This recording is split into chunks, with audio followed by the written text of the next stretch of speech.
Chapter 1. The Mermaid. Every evening the fisherman went out fishing. He sometimes sold his fish at the market. Sometimes he did not catch many fish and he could not sell them. One evening his net was very heavy. He laughed and said, "Did I catch all the fish in the sea? Or did I catch some horrible monster? I will give it to the queen. She will be happy." He pulled and pulled the heavy net. Finally he pulled the net next to the boat, but there were no fish in it and there was no monster. There was only a little mermaid. She was asleep. Her hair was yellow like gold, her body was white like ivory, her tail like silver and pearl, and her ears like seashells. She was very beautiful. The fisherman pulled the net closer to the boat. He embraced her. When he touched her, she screamed. She could not escape, so she began to cry and said, "Please, let me go. I am the only daughter of a king of the sea. My father is very old and alone." But the fisherman answered her, "I will let you go, but you must make me a promise. I will call you and you will come and sing to me. The fish love the songs of the people of the sea. You will sing and my nets will be full, I promise." "Please let me go," cried the mermaid. "Yes, I will let you go," said the fisherman. So she promised him and he let her go. She went back into the sea and trembled. She felt a strange fear every evening. The young fisherman went fishing and called the mermaid. She came and sang to him. The dolphins swam round and round her. The seagulls were in the sky above her head. She sang a marvelous song of the Tritons, the men with long green beards. She sang of the gardens of the sea with their corals.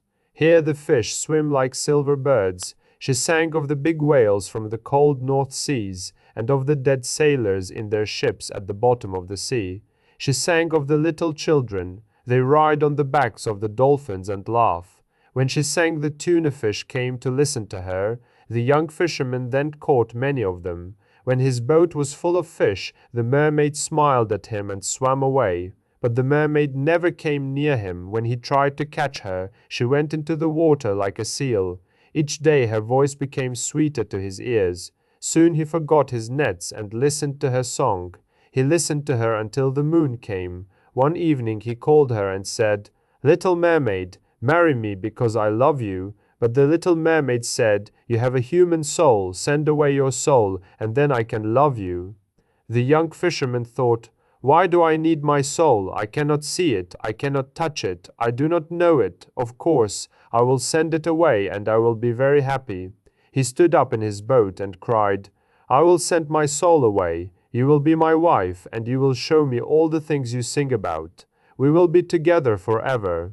The little mermaid laughed because she was very happy.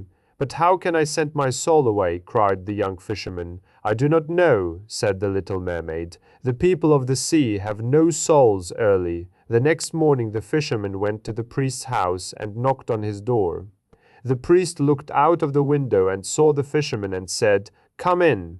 The young fisherman entered and cried to the priest, "Father, I am in love with a mermaid. I cannot marry her because I have a soul. How can I send my soul away? I really do not need it. Why is my soul important? I cannot see it, I cannot touch it, I do not know it."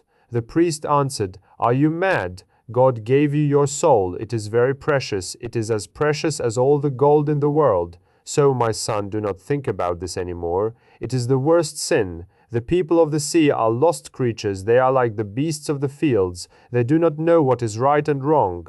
God didn't die for them." The young fisherman began to cry and said, "Father, the fawns live in the forest and are happy.